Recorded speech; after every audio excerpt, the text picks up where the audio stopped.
pagi dan selamat sejahtera saya ucapkan kepada semua kita dan juga penonton-penonton korang pada hari ini. Hari ini kita jangan berkeluar kerana forum kita pada hari ini dihadiri oleh panel-panel yang ahli tentang isu yang kita bahaskan pada hari ini. Sebelum itu, saya perkenalkan diri saya dahulu iaitu Syarah Fakula selaku moderator pada forum kita pada hari ini. Dan kita memperkenalkan panel kita yang pertama iaitu Cikgu Intan Rahmana Ismail. Kemudian panel kedua kita pada hari ini kita bawakan khas iaitu penyelidik pendidikan iaitu Profesor Tengku Alian Syahlandra binti Tengku Salihuddin. Kemudian panel ketiga kita pada hari ini adalah pegawai Kementerian Pendidikan Malaysia iaitu Dr. Syazwatul Mustafa Rihad. Dan lagi sekali kita ada pengetua sekolah pendengar iaitu Cikgu Anya Syafiqah. Assalamualaikum dan selamat pagi saya ucapkan. Terima kasih kepada panel kerana sudi untuk meluangkan masa pada hari ini. Baiklah, tanpa membuang masa, kita teruskan perbincangan forum kita pada hari ini iaitu tentang tajuk teori-teori pembelajaran. Jadi mari saya mulakan dengan panel utama kita iaitu Cikgu Intan. Baiklah Cikgu Intan, kita tertarik untuk menanyakan soalan tentang teori behaviorism. Sebab secara umumnya teori behaviorism ini menyatakan bahawa pengajaran dan pembelajaran akan mempengaruhi kedaya kekuatan dan tingkah laku pelajar sama ada baik ataupun buruk. Jadi, apakah yang dimaksudkan dengan kelaziman operan dalam teori behaviorism? Silakan. Terima kasih kepada Ibu Malaysia atas soalan yang diajukan. Okey, bagi saya, behaviorism ini merupakan teori psikologi yang mengkaji bagaimana tingkah laku seseorang individu berdasarkan persekitaran yang berada di sekelilingnya. Okey. Terdapat dua jenis dalam behaviorism ini iaitu plasma klasik dan juga plasma operan. Tapi pada forum kita pada hari ini saya akan memfokuskan kepada plasma operan saja. Plasma operan ini merupakan konsep bagaimana tingkah laku individu dipengaruhi oleh pesan dan juga akibat. Baiklah Cikgu Intan, saya tertarik dengan untuk kita mudah memahami tentang berkaitan teori behaviorism ini. Bolehkah Cikgu Intan menguraikan lebih spesifik dan memberikan contoh teori pelajaran dengan berkaitkan trust dan belajar? Memandangkan Cikgu Intan adalah seorang cikgu jadi silakan. Okey, terima kasih.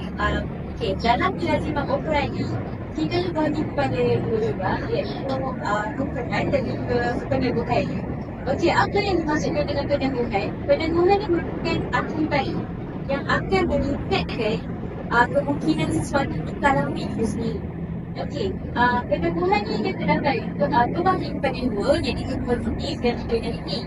Okey, bagi peneguhan positif, dia merupakan pemberian sesuatu yang menyenangkan selepas dalam bilik berlaku.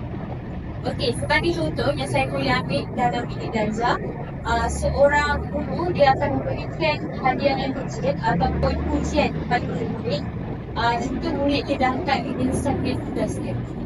Okey, seterusnya, peneguhan negatif pula. Apa itu peneguhan negatif? Peneguhan negatif merupakan menghilangkan sesuatu yang tak menyenangkan selepas tingkah laku itu berlaku.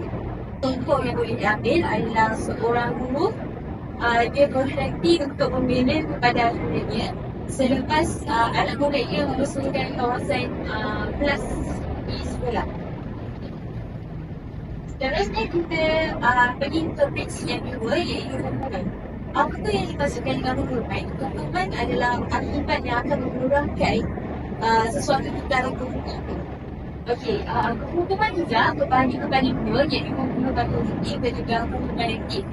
Hukuman positif ini adalah melakukan sesuatu yang tak menyenangkan selepas tingkah laku itu. Contohnya, seorang guru dia memberikan tugas tambahan kepada murid seperti kusyak jika murid-murid dia masuk ke kelas lambat. Okey, seterusnya hukuman positif pula adalah menghilangkan sesuatu yang tak menyenangkan sebagai akibat daripada tingkah laku yang berlaku. Okey, sebagai contoh, seorang guru dia mengambil telefon bimbit yang dibawa oleh pelajar apabila pelajar itu membawa telefon. Kerana dia membawa telefon itu merupakan satu kesalahan dalam kawasan sekolah. Okey. saja dari sini. Baiklah, dan segini penjelasan itu bagi saya adalah menyatakan pendapat bagi saya pilihan yang sangat bagus untuk kita aplikasikan di sekolah sebab dia dapat melatih kita punya pelajar untuk beradab dengan cara yang baik. Baiklah, terima kasih Cikgu Iban. Seterusnya kita beralih kepada panel kita kedua iaitu Profesor Alian. Baiklah, Prof. Saya tertarik untuk mengetahui tentang Science of Learning. Okey, seperti mana yang kita tahu, Robert Sandberg merupakan ahli sains kognitif dan kabar. Oleh itu, bolehkah Prof kongsikan mengapa pembelajaran dianggap sebagai proses yang pencabahannya dan bagaimana pembelajaran ini boleh berlaku di luar kehidupan? Selamat pagi dan terima kasih kepada orang kita pada hari ini atas contoh yang diberikan. Okey, pertama sekali kita perlu memahami bahawa pembelajaran berterusan ini adalah pembelajaran berlaku sebagai budaya. Bukan hanya dalam ibadah tapi juga di dalam juga dan setiap aspek. Baik, ia berlaku secara kita sedar dan kita tidak sedar. Ia berlaku setiap kita dilahirkan, semasa kita tidur dan sepanjang masa kita berinteraksi dengan dunia. Okey, apa itu pembelajaran? Okey, menurut Robert Sandberg, seorang ahli sains kognitif, beliau mendefinisikan pembelajaran sebagai perubahan yang tepat dalam difahami pemikiran atau perasaan mengikut pengalaman setiap individu. Okey, jadi pembelajaran ini bukan hanya tentang apa yang kita lakukan, tapi juga tentang bagaimana kita mengubah cara kita berfikir dan merasai di dalam dunia harian ini. Okey, bagi saya nak bertanya tentang pada komputer oleh sains of learning ini. Bolehkah cikgu jelaskan kepada saya apakah perbezaan utama antara pembelajaran impulsif dan juga eksplisit dan bagaimana ia berlaku dalam situasi dan bagamana kedua-dua jenis pembelajaran itu yang berlaku? Okey, terdapat dua jenis pembelajaran kita perlu faham. Okey, yang pertama adalah pembelajaran impulsif. Pembelajaran impulsif ni dia berlaku tanpa kita sedari. Contohnya, kita belajar bahasa atau kita bersosial tapi kita ini sedang belajar. Okey, pembelajaran ini dia tidak memerlukan usaha yang lebih kerana dia berlaku secara semula-jana. Okey, yang kedua adalah pembelajaran ekspresif. Pembelajaran ekspresif ni dia sebaliknya, dia memerlukan perhatian dan usaha yang lebih. Pembelajaran ni dia berlaku secara formal. Contohnya kat sekolah di mana kita belajar secara aktif melalui perhatian, ingatan dan usaha. Prof, saya tahu ataupun untuk berusaha pun tahu bahawa sains of learning ni kita ada tokoh dia iaitu Daniel Kahneman dan juga Sherlock. Jadi boleh dijelaskan cabaran utama yang dihadapi oleh guru dalam memastikan pengajaran berkesan seperti yang telah dikatakan oleh Daniel Kahneman dan Sherlock sendiri. Okey, dalam pendidikan formal ni dia terdapat cabaran utama yang sering dihadapi. Salah satunya adalah pemikiran yang memiliki usaha. Menurut Daniel Kahneman, seorang pakar dalam bidang sains kognitif, mengingatkan kita bahawa pemikiran itu adalah berlaku secara perlahan, memerlukan usaha dan seringkali tidak pasti. Pelajar perlu selalu mengelak daripada memikir dalam mereka rasa perkara tersuka dan menakutkan. Tetapi ini adalah sebenarnya memacu pembelajaran yang lebih mendalam. Ketika pelajar merasa sulit atau kegelisahan, kita sebenarnya sedang menjalani proses pembelajaran yang lebih transformasi. Okey, seterusnya dalam pembelajaran yang kompleks. Sekarang kita akan bincangkan tentang pembelajaran. Pembelajaran bukanlah suatu kata yang mudah. Menurut D. Schumann, seorang pendidik terkenal, menyatakan bahawa pembelajaran adalah aktiviti yang kompleks dan memerlukan lebih daripada satu sekadar kemampuan akademik sahaja. Ia memerlukan kreativiti, empati dan kemampuan untuk menyesuaikan diri dengan keperluan pelajar yang berbeza. Pengajaran yang berkesan bukan hanya soal apa yang tetapi juga bagaimana kita sebagai pendidik memperkata dan memberikan sokongan yang lebih yang mereka memerlukan. Okey, kesimpulannya pertama kita adalah untuk menjadikan pembelajaran lebih berkesan dan lebih menarik dan lebih relevan dalam kehidupan setiap pelajar. Dan sebagai dalam pelajar, tetapi juga di luar pelajar. Terima kasih Prof. Melalui penjelasan yang Prof beritahu itu tadi, kita telah boleh mengetahui bahawa proses pembelajaran ini bukan sahaja berlaku di dalam bilik darjah. Pembelajaran ini di mana-mana saja kita boleh belajar, sama ada di rumah ataupun di sekitar kita. Baik, tanpa membuang masa, maafkan saya.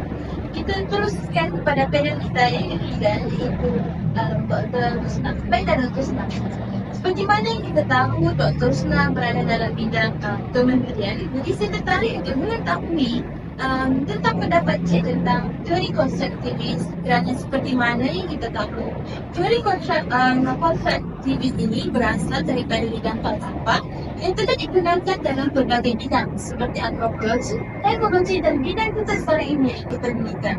Jadi bagaimana teori konstruktivis ini, teori konstruktivis kognitif Piaget menjelaskan proses pelajaran minat kepahaman mereka sendiri melalui bukan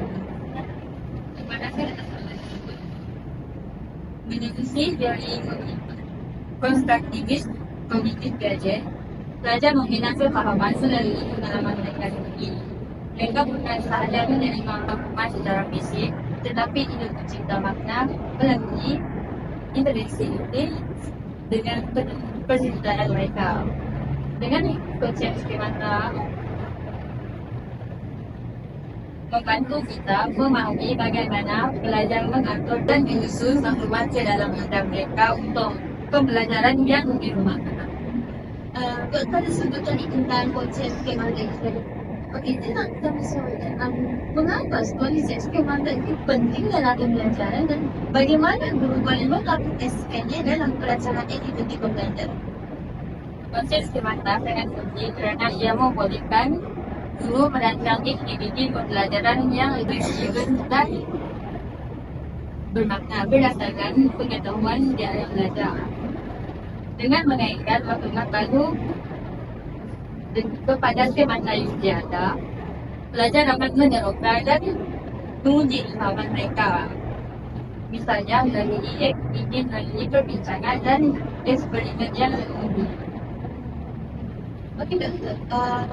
Saya nak tahu pula tentang apa perbezaan antara proses administrasi dan juga koordinasi dan juga Piaget.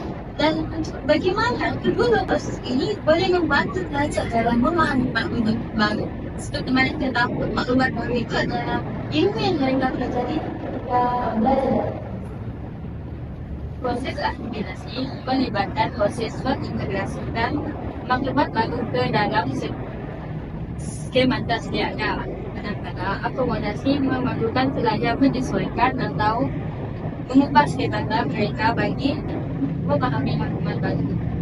Dengan sokongan guru, kedua proses ini membantu pelajar membina pemahaman yang lebih mendalam dan fleksibel dalam pembelajaran.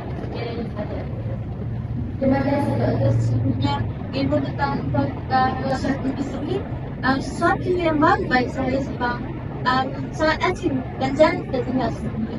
Terima kasih Doktor. Terus saya juga beralih kepada bidang terakhir kita iaitu pengetahuan sekolah iaitu Cik Aida. Terima kasih kerana sudi hadir pada hari ini Cik Aida. Baiklah, Cik Aida, saya tertarik untuk mengetahui tentang konstruktivisme sosial. Sebab memandangkan Cik Aida ni adalah seorang pemimpin, jadi mesti Cik ni selalu mempunyai banyak pengalaman dan sering berjumpa dengan berbagai jenis pelajar sekolah. Oleh itu, saya nak tahu bagaimana aktiviti sosial ini membantu meningkatkan dan keberkesanan pembelajaran, khususnya menurut pandangan baik. Terima kasih kepada Cik Aida. Assalamualaikum dan selamat pagi. Pada nama saya, sebagai seorang pengetua, saya amat mendukung erat konsep aktivitas sosial yang itulah kegunaan pasti dalam perjalanan pembelajaran. Dan ini kerana pendekatan ini bukan sahaja menekankan aspek kepentingan literasi sosial dalam memberikan pengetahuan, malah ia juga turut membantu murid membina kefahaman secara aktif melalui pendidikan buku dan interaksi dengan rakan-rakan sebaya yang lain. Selain itu, Vygotsky juga memberitahu bahawa pembelajaran berlaku dengan lebih efektif apabila murid terlibat dalam aktiviti sosial kerana melalui aktiviti sosial mereka dapat belajar daripada dialog tentang sederhana daripada orang yang lebih mahir. Selain itu juga pembelajaran ini juga amat penting bagi pelajar kerana ia memberi peluang kepada mereka untuk mengembangkan serta menambah ilmu pengetahuan dengan kolektif dan secara mereka juga dapat berfikir secara kritis dan analitis. Baiklah, Shaina. Bagaimana pula dengan peranan untuk perkembangan proksimal ataupun jadi seperti mana kita tahu dalam teori Vygotsky itu kita ada soal perkembangan proksimal. Jadi, apakah peranan Michelle pilih ini dalam merancang aktiviti pembelajaran yang sesuai mengikut arahan? Untuk proksimal dan unsur perkembangan proksimal merupakan konsep yang dilakukan oleh Vygotsky bagi membantu para guru untuk menyediakan aktiviti yang sesuai untuk murid mengikut tahap kemahiran murid-murid. Bagi contoh, di dalam kelas setiap murid memiliki tahap kemahiran yang berbeza, rendah, sederhana dan tinggi. Untuk murid yang mempunyai tahap kemahiran yang rendah, para guru perlu menyediakan bahan pembelajaran yang sesuai dengan tahap pemikiran mereka. Sebab apa? Sebab apabila mereka melakukan aktiviti yang terlampau sukar kerana pemikiran mereka yang rendah, ia meningkatkan lagi murid tersebut untuk memahami dengan baik pembelajaran. So, memang adanya zat ini dia lebih efektif dan efisien kepada murid tersebut untuk menyediakan bahan aktiviti untuk murid-murid. Selain itu juga, zat ini juga membolehkan para guru memberikan sokongan scaffolding kepada murid-murid dengan secukupnya kerana ia mampu mencapai tahap kefahaman kepada memberi tahap kefahaman yang tinggi kepada murid-murid supaya mereka akan lebih mudah untuk belajar lebih independen macam mula-mula kita akses menjadi dia dengan kepada murid-murid ini sebagai untuk beroleh ilmu. Apabila dia akan lebih boleh memperoleh maklumat itu dengan sendiri tanpa bantuan daripada guru dan rakan-rakan yang lain. Arti sekali, konstruktivisme sosial juga menggalakkan budaya pembelajaran sepanjang harian. Seperti yang Profesor Alia beritahu tadi, budaya pembelajaran sepanjang harian amat penting kerana murid akan mengambil inisiatif secara sendiri dalam mencari ilmu. Mereka tidak akan lagi bergantung kepada guru, malah mereka juga akan belajar daripada persekitaran mereka. Justru ia menjadikan mereka lebih bersedia untuk menghadapi dunia sebenar pada masa akan datang. Kesimpulannya, pendekatan konstruktivisme sosial mampu membantu murid menjadi lebih aktif dalam pembelajaran serta membina keyakinan diri dan bekerjasama dengan lebih baik dengan murid-murid yang lain.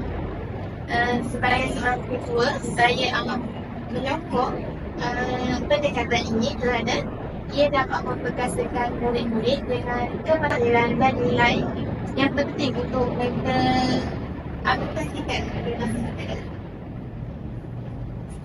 Baiklah, Cik Aina dan sudah sekali.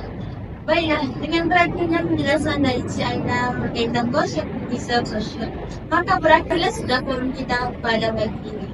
Sebagai kesimpulan, perbincangan kita pada hari ini menunjukkan bahawa betapa pentingnya memahami konsep-konsep dalam teori pembelajaran untuk memajukan proses pengajaran dan pembelajaran. Melalui teori ini juga, kita dapat membentuk generasi yang lebih kritis, berdikari dan bersiap sedia menghadapi cabaran dunia nyata. Saya berharap, sebagai moderator, agar ilmu yang kita kongsikan pada hari ini dan yang kita kongsikan pada hari ini juga dapat dimanfaatkan dalam usaha kita membimbing para pelajar. Terima kasih kepada semua yang telah menyumbangkan pendapat dan semoga perbincangan ini memberi inspirasi untuk terus mengamalkan dan dapat memperbaiki keadaan pelajaran kita. Terima kasih.